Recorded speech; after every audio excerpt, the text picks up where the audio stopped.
got a bidet!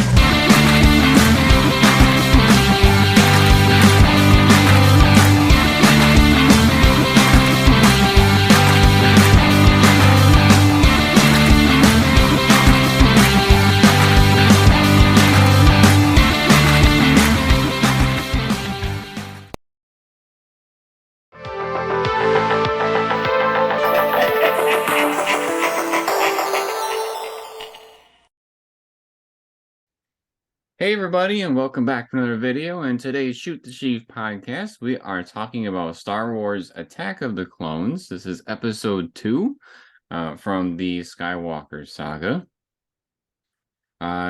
We did a previous video on the Phantom Menace, and so that's why we're here for number 2. And then in the future, we will be hitting the other movies along the way. But just to kind of start off this video, we're going to talk a little bit about the movie in general, like not only just the movie itself, but some of the things that were going on during when the movie came out, some of the cool marketing we saw, because we know from episode 1 that literally everything was Star Wars. It wasn't the same thing as far as I remember for Attack of the Clones. I don't remember it being as much in your face, but I do remember some cool things that were happening when Attack of the Clones came out. So one thing I would say as far as like merchandising, I remember like for the Phantom Menace, just to give a comparison perspective, like all the toy aisles and anything you can think of that was toys was just flooded with Star Wars. And then when Attack of the Clones came out, I remember my mom took me to Kmart, which no longer is a store anymore. But we went to our local Kmart, and they had a stand that was maybe, I don't know, 8 feet long, and then front and back side of it that you could choose from for toys. So if you think about it, that is significantly smaller. So I think the marketing was taken down a bit from Star Wars Episode 1. Like it does depend on where you went to shop. So I remember Walmart having a little bit bigger of a section than Kmart, but it wasn't, like I said, as in your face. We did get some cool things out of the new marketing. They sell the toy lightsabers for kids and whatnot. So for episode 1, our biggest new cool thing was double-sided lightsabers with Darth Maul. But with Attack of the Clones, we got Dooku's like curved hilt. That was kind of new for us. I remember as a kid, I got the choice. I got to pick one. And I thought to myself, like, if I were in a lightsaber battle, I don't think I could use Dooku's lightsaber. I think I wouldn't be able to control it as much because it's curved. So I naturally went with Anakin, not only because of it being more of a normal quote-unquote lightsaber, but also he was my favorite character from the movie. So although the aesthetic was cool with, hindsight is 2020, I do think that Anakin also was fairly cool to get. Do you remember any merchandising? Did you ever collect any figures? Because I know you said, you collect Ewok stuff from when you were a kid, but you were also kind of like anti prequel. So I don't know where you are on that spectrum. At that point in time, I looked up when the movie came out. So I was 6 years old, which we never really went to the movies that I remember as a kid. So I definitely don't remember going to this movie. And in terms of toys and whatnot, being that I hadn't gone to or seen the movie, I don't really remember the toys having a major impact on me because they were toys for a movie that I hadn't seen. So to me, they weren't really a big deal back then. So not really. That's fair. I think, would you say your first Star Wars movie in theaters was when we went to Force Awakens for the IMAX? Yes. Wow. That's pretty cool. So aside from merchandising, which they had a lot of cool things, like I said, the new lightsaber, they had a ton of board games that came out that were more than just reskins of classic board games. So what I mean by that is, it wasn't just Attack of the Clones Monopoly. It wasn't just Attack of the Clones Checkers or whatever it is that's out there. Um, I remember there is Star Wars Life, which it's not just, your typical life game. It's, I think it's you're choosing the light or the dark side and you're trying to grow as Ooh, a Jedi. So, we actually have that game, but we haven't played it yet. So, that'd be pretty cool. yeah, I lucked out and found a complete set for like $10 that it wasn't in the shrink wrap, but none of the pieces were punched out of the cardboard. So, we got really lucky on that one.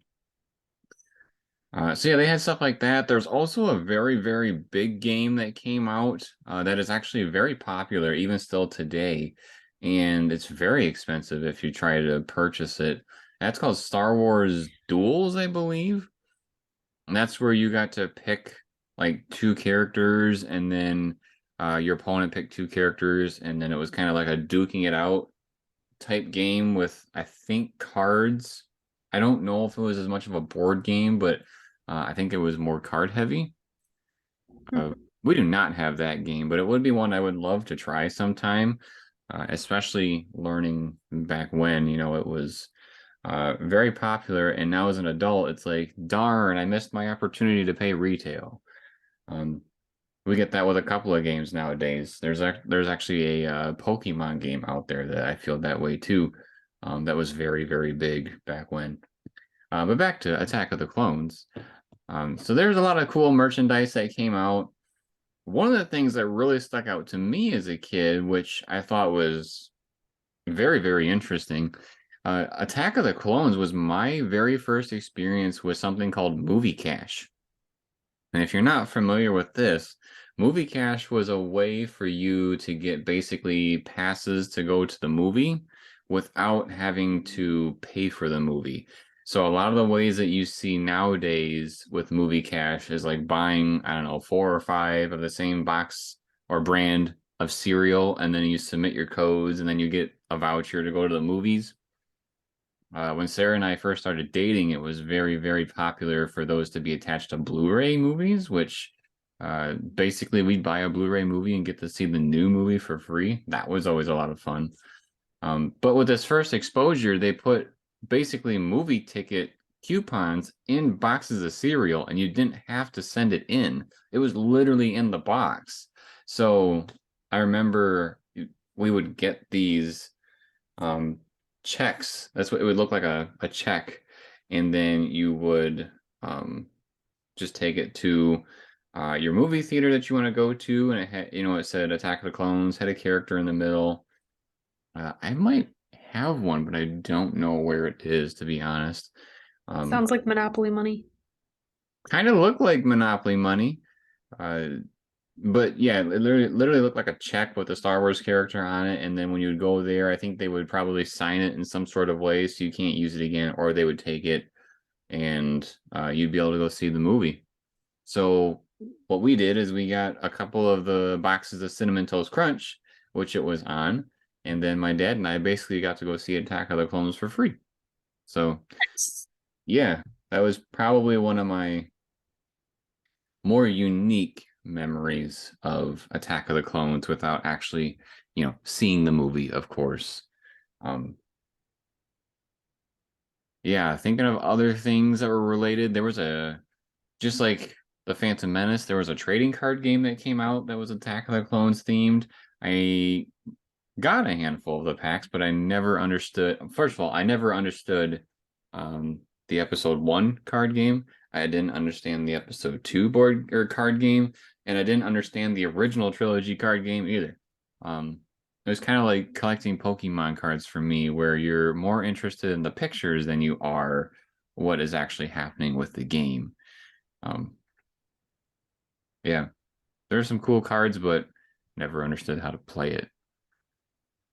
Let's see, what else was kind of cool back then? The novel was neat as far as some more merchandising. The Attack of the Clones novel actually expands more on the film. So if you kind of want a quote unquote director's cut of Attack of the Clones, which even though people say the prequel trilogy was not very good, I thought it was enjoyable to see what the pieces were that didn't make it into the movie.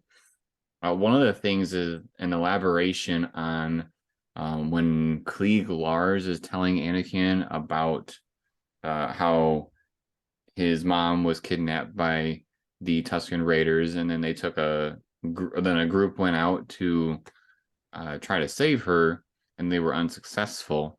You get to learn more about what actually happened during that event. So that's just kind of a small example of what you can get out of that as opposed to the film. It'd be really neat to see like a director's cut, but I don't know if they even filmed that because I don't think it's on the deleted scenes. So if you want more Attack of the Clones out of your Attack of the Clones, check out the book. It is worthwhile, at least in my opinion. Anything else you want to touch on merchandise wise, or really wasn't a Do you whole lot? think do you think with those little side stories and stuff that those are still canon?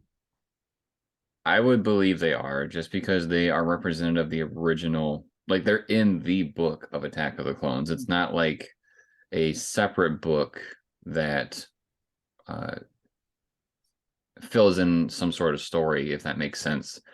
Um, it's the Attack of the Clones book. Gotcha.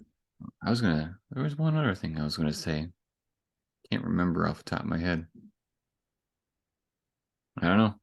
I think I lost Do it. you remember any like fast food toys that were memorable or anything like that? Because I know that's a big thing for when new movies come out.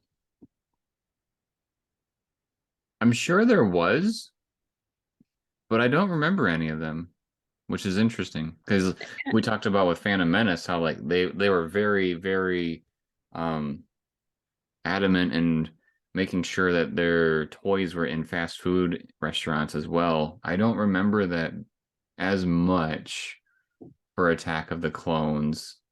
I would assume that they still did, but it makes me wonder if the first movie maybe not being as successful or as well liked as what they'd hoped. If maybe they pulled back some of their marketing, because you talked about this one having a lot less toy selection and whatnot, and they didn't just have nearly as much merchandise as what the first film did. In the first film, you've got, you haven't had a Star Wars film come out in 30 years or something like that, give or take, a few years. Whereas with this one, you had just had one a few years prior, or a couple years prior. I don't know exactly how many years are in between. But Three. 3 years. So you don't have the anticipation buildup of we haven't had one in so many decades because we just had one a few years ago. And don't get me wrong, I'm sure there were still tons of people that were really excited, and 3 years probably seemed like a very long time back then. I know right now when I look forward to movies, I don't want to wait 3 years. I want the next one to come out next month. But you're at a time where if that movie didn't do so hot, I can totally understand why they would pull back on all their marketing and just not have as much funds to market this movie in the form of toys and whatnot. The only things I tried to look up um like the Happy Meal type toys and whatnot. The only thing that I'm finding is a restaurant called Jolly Bee, and it's like a bumblebee that is the mascot, and they had Attack of the Clones toys in their kids' meals. I have never heard of that place before. I haven't either. So looks like somebody did something, but if it was at like a McDonald's or Burger King or Taco Bell, you'd think that would pop up right away. So Right. I don't know about that. I guess one other quick thing that I'll mention as far as merchandise that was really cool for this era of Star Wars toys was one, they decided to do like destructible vehicles as far as like quote unquote realism. So in the film, we see Zam Wessel, the changeling bounty hunter, zipping through Coruscant, and eventually she crashes and she hits the building head on, and her vehicle is kind of like spiked, or not spiked, pointed like two separate pieces, and then they get smashed in.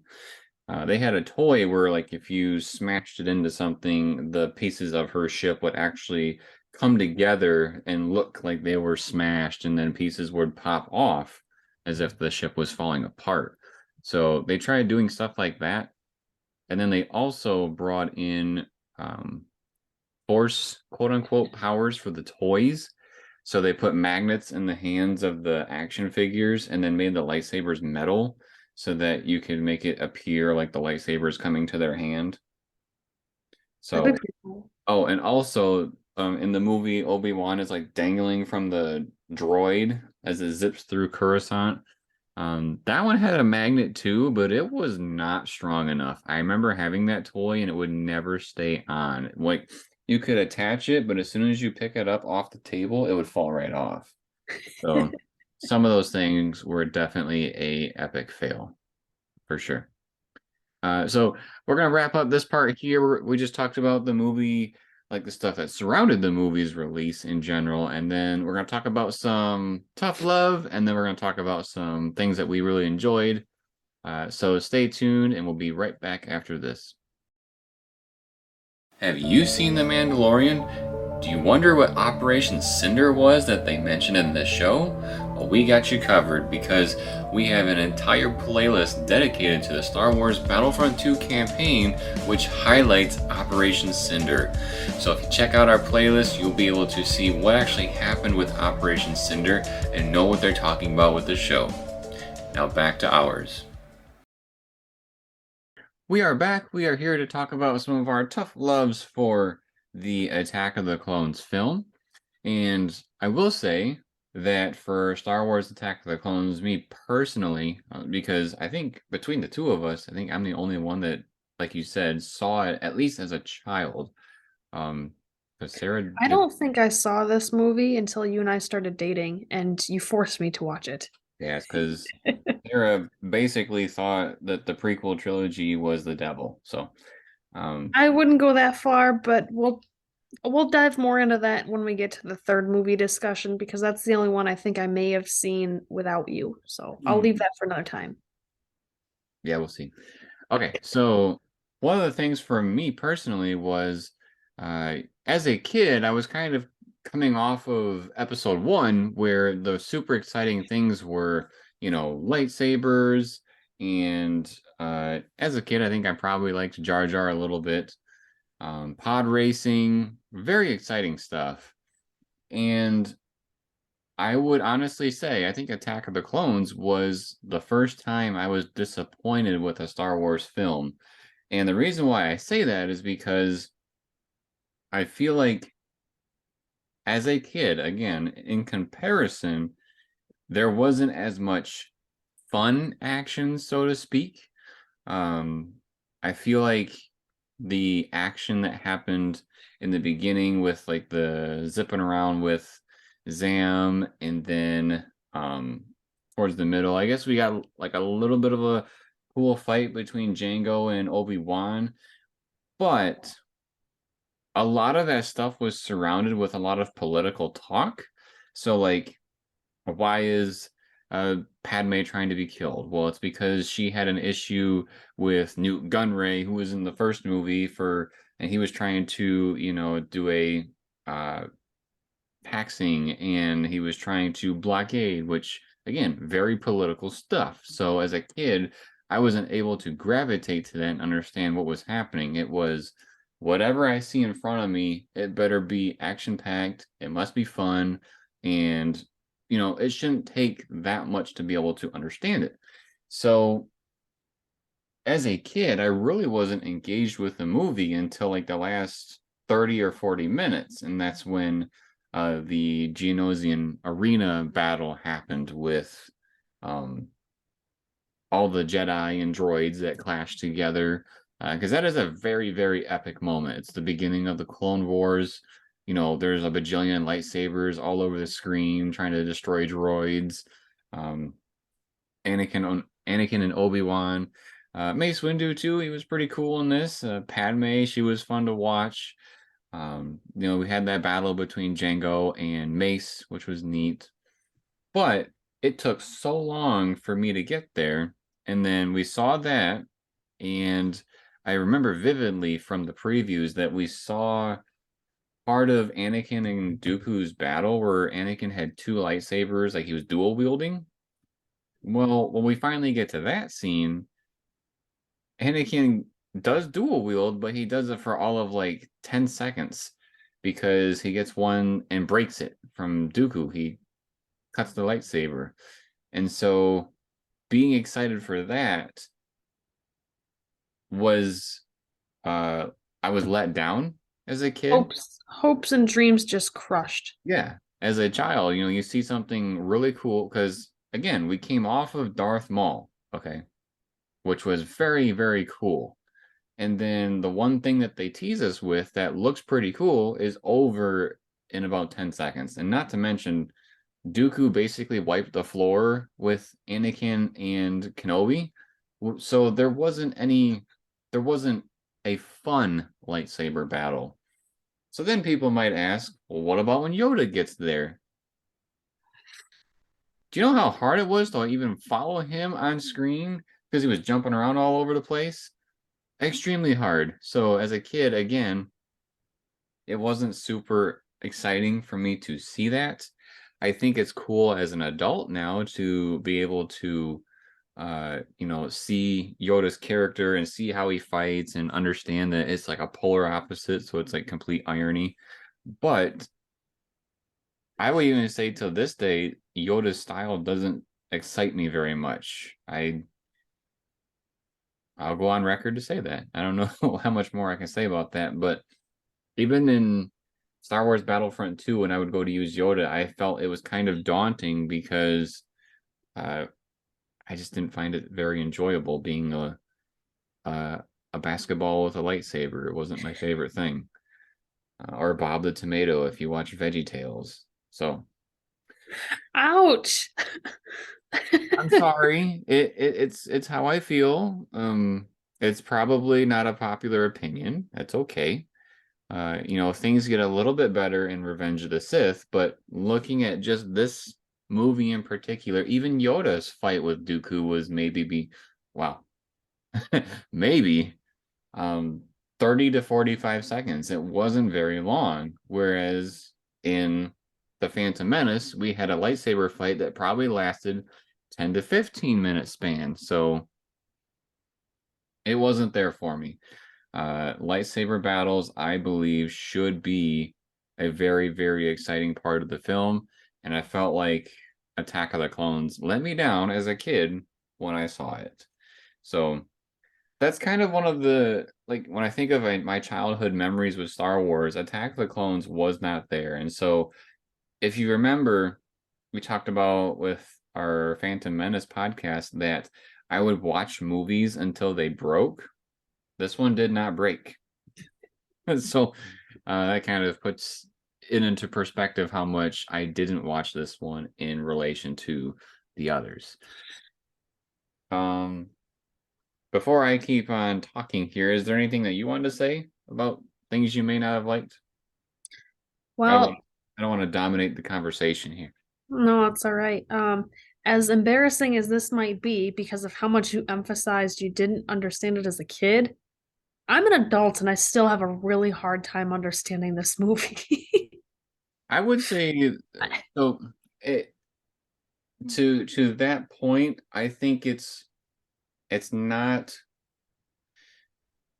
it's not as quote unquote embarrassing or ridiculous as it may feel. And the reason why I say that is because I usually tell people that say that they hate the prequel trilogy, I usually tell them that you probably hate it because you don't understand it, as far as like you may not understand um what is really happening behind the scenes. Like people watch the film for the face value, but kind of miss some of the big things that are like overarching plot lines.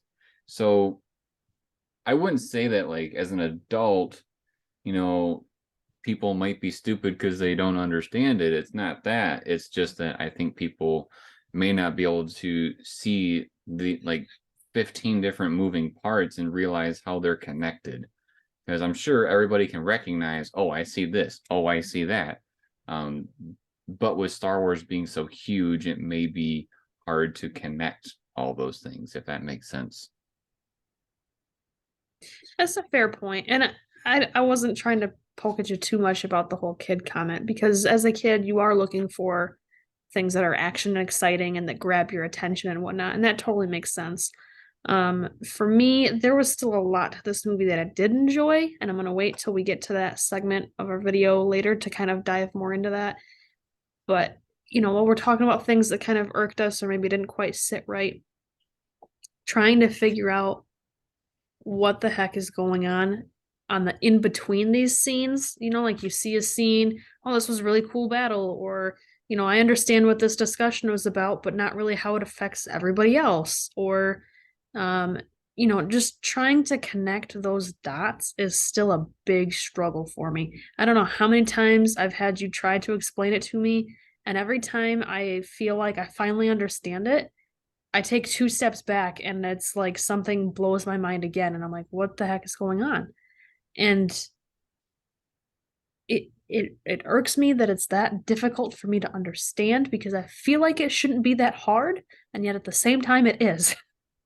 I think another thing to kind of add to that is that Star Wars at its heart is a kids movie. Like that's what George made it for, is for kids.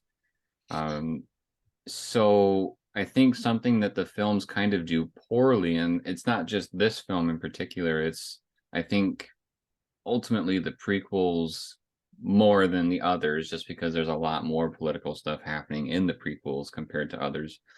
But I think they don't explain the politics as well as they can.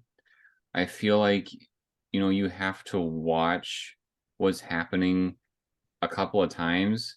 And with me having watched these movies, probably 100 times a piece, it eventually sticks. But if you think about it, this movie, just like the previous movie, talked a little bit about the politics with the opening crawl. And then by the time that they actually start deep diving into some of the political stuff later on in the film, we've already kind of forgotten the opening crawl because it's like an hour and a half later that we see the meeting with Dooku and all the other CIS or separatists, people that want to organize with him. And, that was a big piece of the opening crawl. So it's kind of hard to put those two things together when they're so far apart and they only last, I don't know, the beginning was probably 30 seconds. And then that scene where it was Dooku and all the people at the table was maybe 4 minutes. So I think the political part of it isn't as in your face as it should be, as far as wanting to understand it sooner rather than later, if that makes sense. You shouldn't have to watch it 100 times to understand what's going on. Like, I'm not saying that's bad on you. I'm saying that's like a small hit on the film, I suppose.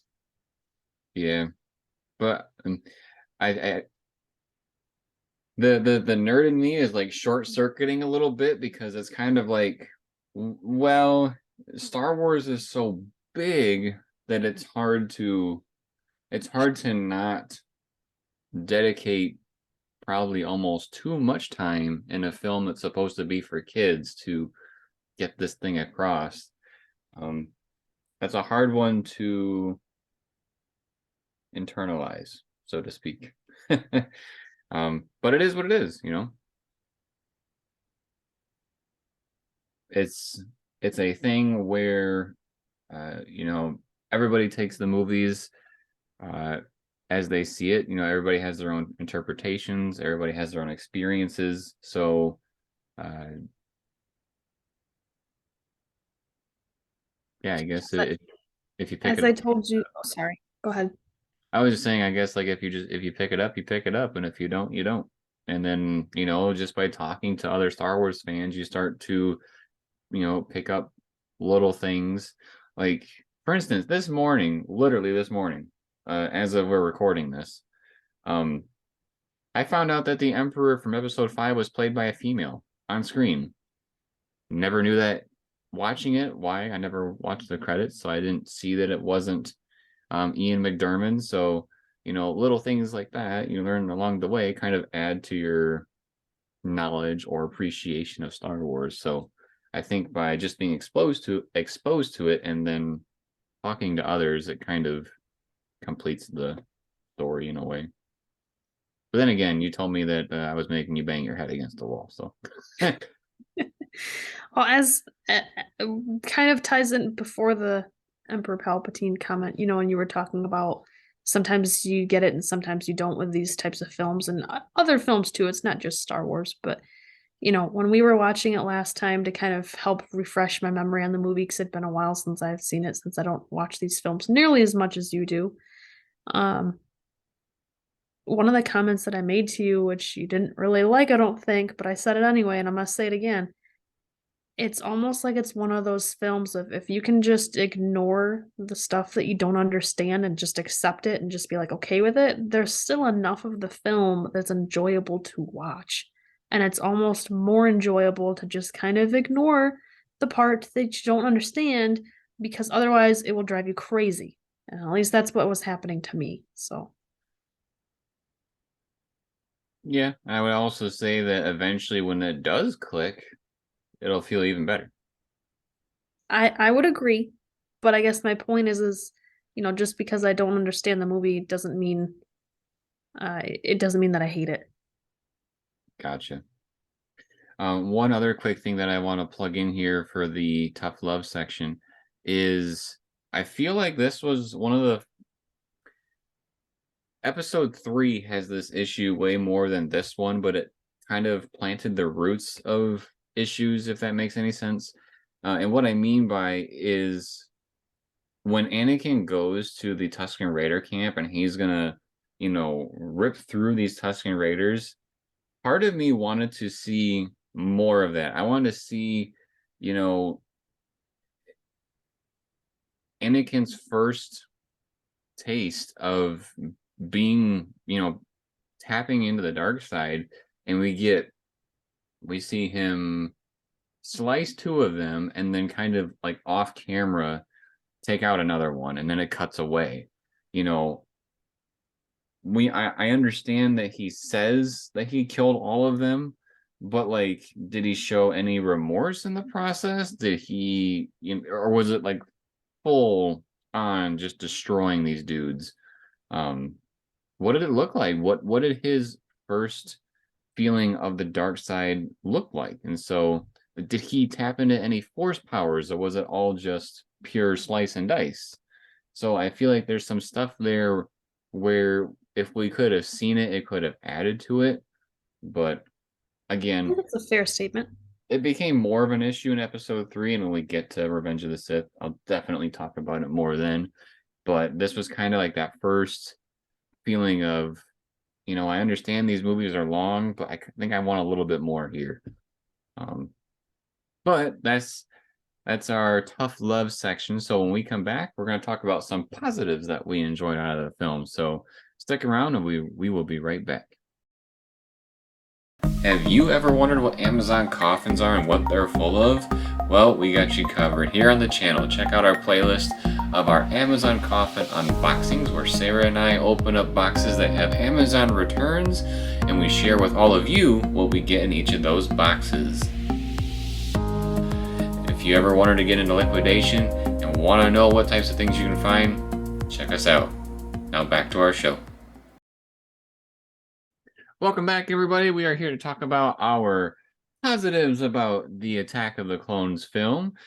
I've been kind of dominating the conversation a little bit too much. So, Sarah, what did you like about the Attack of the Clones film? All right, so despite my not being able to understand a lot of the behind the scenes of what's going on with this film, there was still a lot that I enjoyed, and I would dare say I liked it better than the first movie, being episode 1. Agreed. I, it's not even a contest to me. This movie had so much more going for it than the other one did in terms of things that I found enjoyable. How dare Personal. you? Are you saying you disagree? I would say I enjoyed the first movie more than the second, but I digress. You can How keep could going. you? So anyway, yes, I not even a question in my mind. I liked this movie a lot better than the first one. I think it had my attention right off the bat. We start off with that chase, or well, not maybe not start off with, right? But we have that chase fairly early on in the film of what would you call those vehicles? Just flying cars, Speeders. speeders. Because Anakin says, I couldn't find a speeder that I really liked. Oh yeah, that's true. See, we even had humor in it, and I like that. Just even just little one-liners. Uh, but so we've got the action of that, which is not. I guess it's not the first thing, right? Because Anakin has to meet Padme again for the first time in 10 years and stuff, and there's her famous line of "My Annie, you've grown," and he thinks she looks the exact same as what she's always looked like because she went from what like 15 to 25 or something like that, or 12 to 22. Like Yeah, pretty much. she was almost full grown when he first saw her, whereas he was, a little itty bitty kid, and now he's a teenager slash almost adult. So he's changed a lot more than she has. But anyway, I'm pretty um, sure a little funny plug-in is I'm pretty sure that Hayden Christensen had different eye colors than the actor for Anakin in the first movie. So people were even like complaining about that. They were like, yeah, he grew up. His eyes even changed color. oopsie.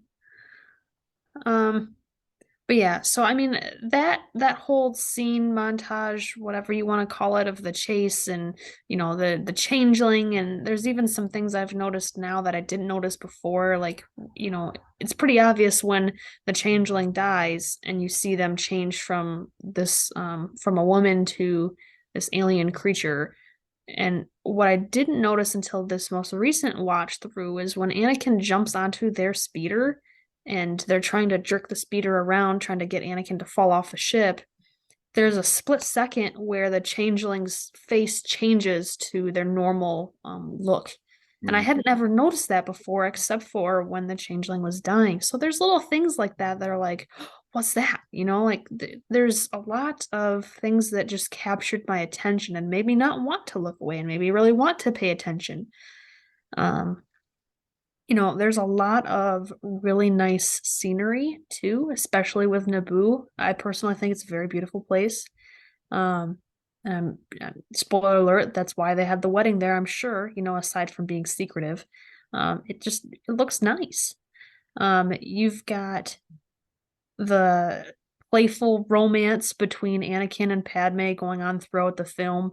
As kind of like a side note, I think that was, in my opinion, pretty well done. That it's not super in your face. It's not a romance movie, but they do have that little bits and pieces going throughout that, still capture your heart. Playful, but at times cringy. Yes. Yep. I would agree.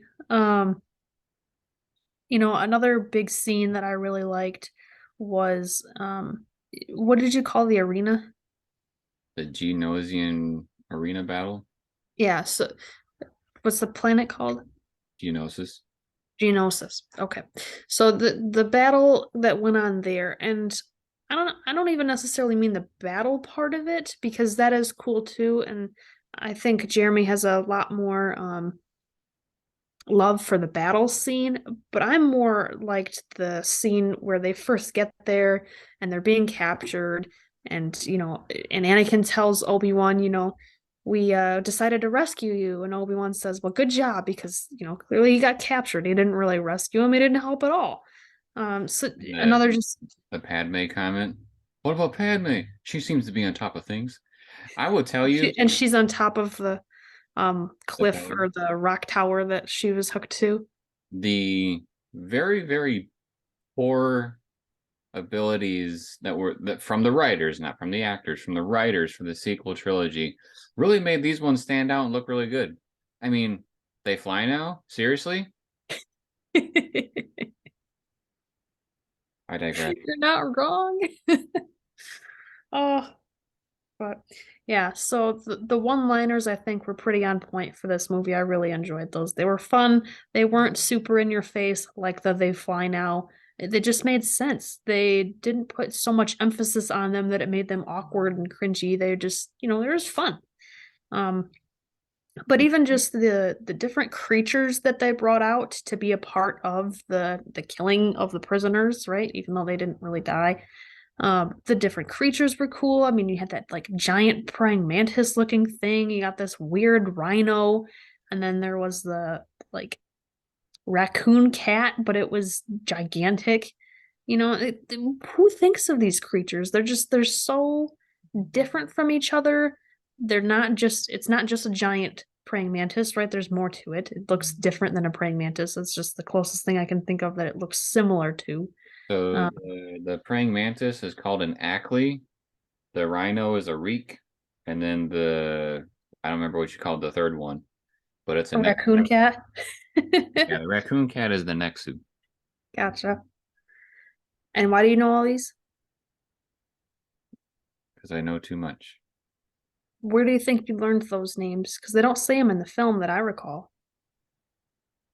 Definitely. Well, they were in the video games. They were in Battlefront. Battlefront 2, like the original one, the Ackleys were on Felucia, I believe. And the Reek I learned from a board game of the Attack of the Clones. It was actually the Geonosian Arena game. You could take your character, and if you got to the Reek, you could actually ride the Reek and run around and um, take out other droids. And then the Nexu, maybe a book? I don't remember entirely. I know that one was in one of the Star Wars um, board game slash tablet games. It was like a combo type game that the Um, tablet interacted with what you were doing on the board. Imperial Assault. Yes, thank you. They're also in the Lego games, but I don't remember them being named. I remember them having like their face and then the heart uh bar for their health or whatever it is. So that whole scene of them trying to escape and their different attack styles and how Padme handles things versus how Anakin handles things versus how Obi-Wan handles things and the three different creatures, that whole thing I really found interesting and enjoyable. And the last thing I'm going to mention before I pass the torch on to you for a couple of things that you want to mention is going to be the um, Dooku encounter with Anakin and Obi-Wan, specifically because the battle itself is cool, but I'm trying to mention things that maybe aren't as in your face about it, or not just visuals, but other like story elements that are cool too. The part that I like is, Obi-Wan's trying to connect with Anakin in terms of like let's have a strategy here. Don't just attack him because you're gonna lose. And what does Anakin do? Anakin does what any bratty kid does that thinks he knows better. He goes in and tries to attack him, and he gets his butt handed to him. He just, as you said earlier, Dooku mops the floor with them. It doesn't work. And so to see Obi-Wan trying to assert some sort of strategy without really asserting a whole lot of dominance, I guess, in terms of, he clearly wasn't forceful enough because Anakin didn't listen. And just to see Anakin being his bratty self, because that's just, he's a teenager. He's a teenager who's falling in love with a girl when he's not allowed to because he's supposed to be a Jedi. And it's what he always wanted to be growing up, but maybe not all that it's cracked up to be. Um, so just to see that character dynamic, I thought it was interesting. Nice. Um, I would say there's a couple of things that I really like about this film. As far as like the viewing part of it, I really like the Geonosian battle arena. I thought that was really exciting. Um, I thought Jango Fett was pretty cool. I remember having the little Nerf guns back in the day of his pistols. Um, I think one of the coolest things from this film, looking at it as an adult, is I thought Christopher Lee was a really cool choice for Count Dooku. Um, you don't know some of the like the history of Christopher Lee. There's some pretty interesting stuff. Um, he was into fencing, so it kind of made sense, like his style of lightsaber, like the way he was fighting. He had a very fencing type technique, if that's how you want to call it. Um, Something that's not Star Wars related, but it's still really cool about Christopher Lee is that when he was filming for Lord of the Rings, um, Peter Jackson said, "So when we do this scene, you have to think about, what it would sound like if someone got stabbed in the back." And Christopher Lee goes, "I don't have to imagine. I know what that sounds like." Because I think he was like involved, like he was a veteran or a spy or something in his early life. So I mean, he's a cool guy. So He's seen some stuff. yeah, he has seen some stuff. So I just think it was kind of cool that he got to be cast for that role. Just because some of his like personal history kind of seemed to like really fit the character as far as being poised and being uh into a formal type of fighting like fencing. It just kind of transitioned to his character pretty well. One cool thing about this film that some of you may not know, but I do want to kind of interject it here because we're talking about Count Dooku and the lightsaber battle. The lightsaber battle that we see on film wasn't the plan the entire time. And we have a couple of different things that we can use as proof for this. One, the graphic novel that came out for this film shows a different lightsaber battle between Dooku and Yoda. Dooku actually they're in the graphic novel, uses the Force to grab Anakin's lightsaber that he dropped and then dual wields against Yoda, which was kind of a cool thing. And some people may say, well, that doesn't mean that they were trying to film it or anything. Well, there is a behind the scenes clip where Christopher Lee is holding two lightsabers and he's like fighting a puppet Yoda. So they did entertain the thought of this happening. Why it got cut, I don't know, but it's a cool thing to know that that was actually an option at one point. I think it may have added to um the fight a little bit, but George knows better than me, that's for sure. Is it really believable that a puppet, and I'm saying it that way on purpose, but some sort of little creature could actually win a battle against somebody that's got two lightsabers that are twice as tall as the creature itself, being Yoda? Well, I'll take it back to the conversation we had while we were watching the film. We were talking about like kind of how the Force works for people, because we were talking about the scene where Anakin just jumps out of his speeder and he's like free falling in Coruscant, and then he happens to land on Zam's speeder. And we talked about how the Force is something that allows Jedi to like see slightly into the future, if not like way into the future, like some special Jedi.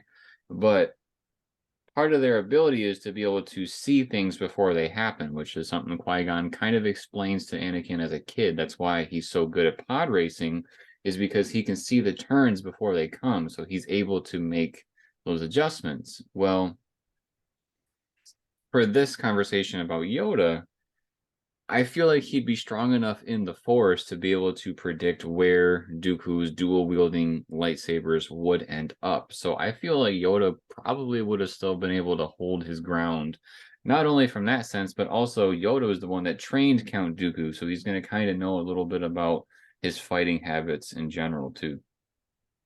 The training thing I'll give you, the seeing into the future thing, I'm going to challenge a little bit because they mention in this film that when they're trying to predict different things that the other side is doing, they'll say there's too much darkness clouding it. And with Count Dooku being, Sith or somewhat Sith or however, whatever level of Sith he is, he's dark side, right? So wouldn't that cloud his next moves to a point where you think Yoda wouldn't be able to really predict it anymore? I think, again, this is all up into interpretation just because it's a film, it's not real life. But Right. my interpretation, because I know what you're talking about from the line that they were talking in reference to, I think Dooku's the one that said it. The dark side has clouded thy vision. And in that sense, because Dooku is trying to get Obi-Wan to join him at this point. They're both talking. Dooku is saying things like, I know Qui-Gon because he was my apprentice and he used to talk about you all the time. It was great. And when he's trying to tell Obi-Wan about, there's this Dark Lord that is, getting his way into things, and the Republic is, blinded by, not wanting to believe this. Kenobi was doing the same thing. He was like, "You're lying to me. I'm not going to believe what you're saying." But he's literally telling him exactly what is going on, and so I think that version of clouding their vision I is, was referring to a statement that I think Yoda said to the council members, the Jedi Council, much earlier in the film. I don't know. Then I can't remember that off the top of my head. That's But okay. as far as like split second things, it's not like I'm trying to think of words that can't be taken out of context. But it's not like the dark side covers the eyes of the Jedi and then, they're open to just being blasted by whoever's around them. It's not like that. When I'm saying that they can see into the future, they're seeing like split seconds. They're not seeing 5 or 10 minutes down the road. So, like, needless to say, they'd probably be very good at chess because you'll have a couple of 30-second moves and they could see ahead into the future. So as far as being blinded in battle, I would say no. I wouldn't say that's what they're going for. I think the Jedi are trying to predict what's happening like way down the road because something is very unsettling, and because the Emperor is right there in their presence, and he's doing what he's doing to eventually get them all killed. I think that's where the blindness is coming into play. But that's my interpretation. Could it be wrong? Totally. I could be way off. But like I said, I don't think it's the instance of the dark side going like that to them and covering their eyes, so to speak. But uh, that'll wrap up this section here, and then we're gonna head into our final thoughts on the film and wrap it up. So we'll be right back after this. Have you ever wondered what it's like to grow up during the prequel era? Do you wonder what type of merchandise was around then? How different was it than it is now? Check out our videos on this channel where we talk about the merchandise of The Phantom Menace and the merchandise of Attack of the Clones. They are here on this channel. The Phantom Menace is my first video ever on YouTube, so there's a special place in my heart for that one, so please, if any, check that out. Now back to our show. All right, we are back for our final segment here today of the Shoot the Sheev podcast. We're going to kind of wrap it up and talk about some loose end things that we kind of forgot to mention along the way. One of the things that I forgot to mention in the beginning, as far as like merchandising and whatnot, that I thought was really cool, was that Attack of the Clones actually had a video game. As you know, if you follow the channel, we're definitely into video games here on the in our house. We have tons of Star Wars gameplay on the channel, and we're adding more as we speak. But they did have they had a couple of games actually. They did not have like a console release though, which was a letdown, quite honestly. Let's talk about a couple of them. So, as far as following the movie, there was a Game Boy Advance game. I will never forget. My dad surprised me after a baseball. Well, my dad was coming to my baseball game, and his work got out much later than my mom's, and so I think he showed up like a minute or two late, and he had it in his jacket pocket, like on the inside, like where where you might hide a flask, kind of a thing. But he had that in his coat pocket, and I remember my dad, like I saw him, and I was saying hi to my dad, and then he kind of like opened his jacket a little bit and was like showing the little Game Boy case on the inside, so it like got me really excited. So it's kind of like a little funny memory I have of that. Um, As a reward for your game, you mean? yeah, or just I guess being a good kid or spoiled, one of the two. Um, Sure. but that the game was, Attack of the Clones. It followed the movie. I thought it was a pretty cool game. I got to the point where I got really good at it, and I was able to basically like speed run it and not die at all. So I played it that much as a kid. It was a side scroller for Star Wars, which honestly nowadays I wish they would make some more of those, because I grew up with the Super Nintendo games, which were side scrollers, and then there was these types of games. There's other Game Boy games for Star Wars that are side scrollers too.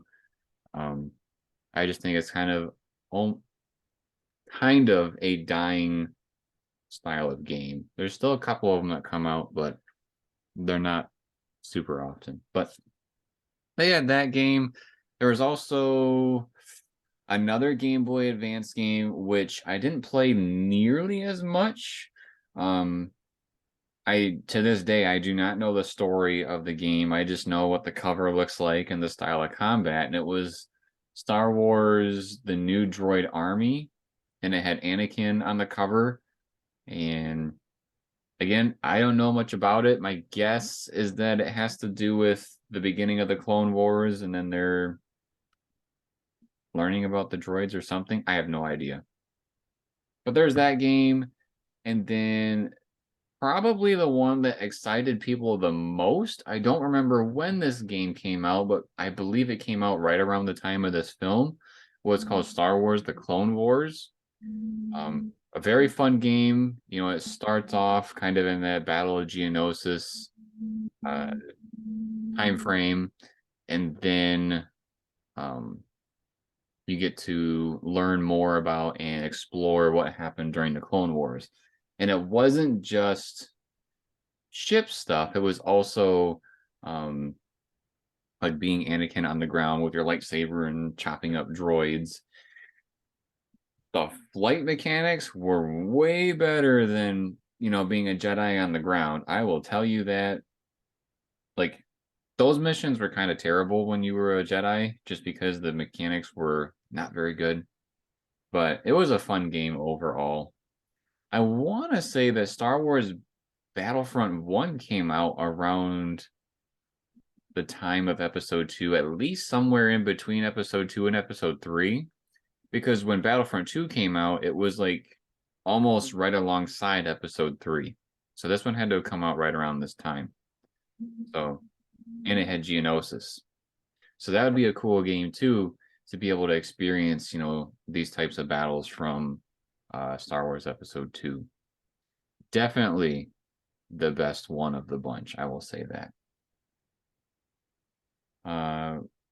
Was there anything that you wanted to bring up that you had forgotten about?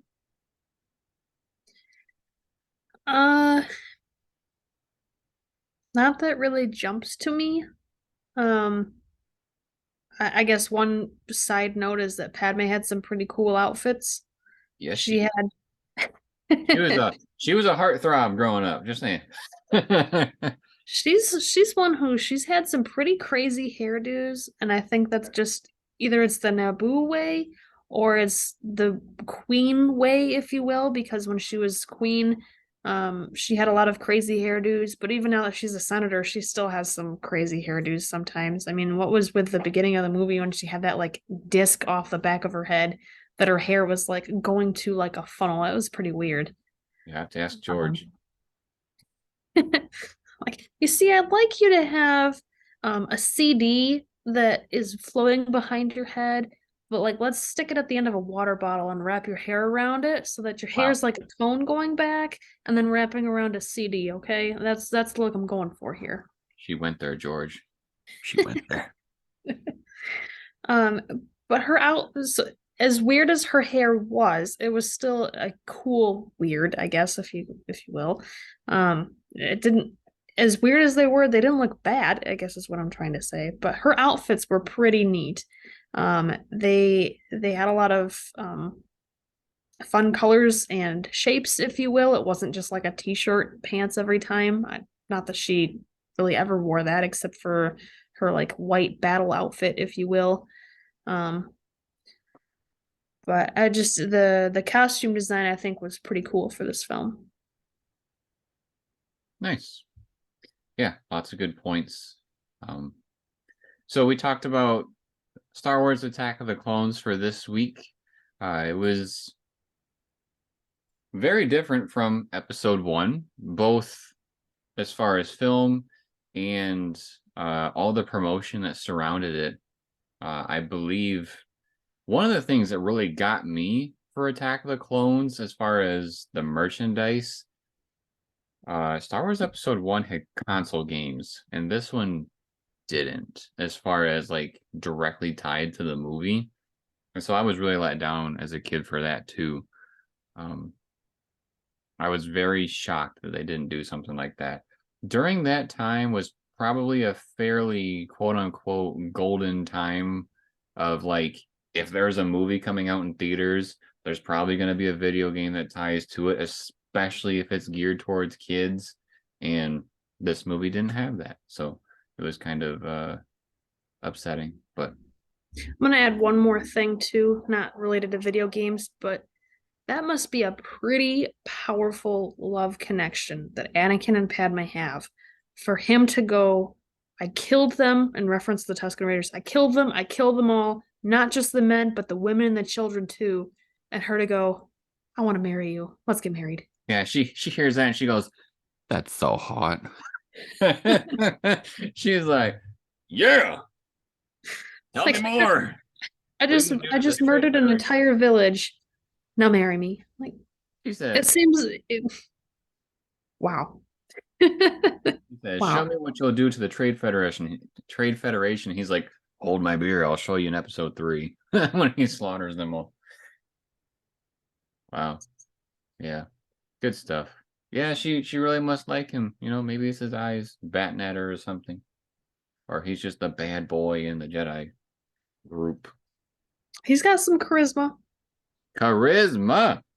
If you don't know what that's from, check out Pauly Shore. All right, yeah, we're gonna wrap it up here. We talked about Attack of the Clones, goods and bads, and all the things that surround it that we've experienced with our early lives so far. And who knows, maybe more things will be cool in the future too. There always seems to be some sort of Star Wars anniversary, and then they do cool things with it. I'm sure there'll be more about this one too. But if you enjoy these types of videos where we do Star Wars podcasts, and really the topic can be everything and anything, we got some pretty interesting ones planned for you in the future. Make sure to subscribe to the channel and turn on notifications. That way you are notified when more of these talks drop. We will, just kind of like last week, be having some special guests in the future as well, which I'm very, very much looking forward to.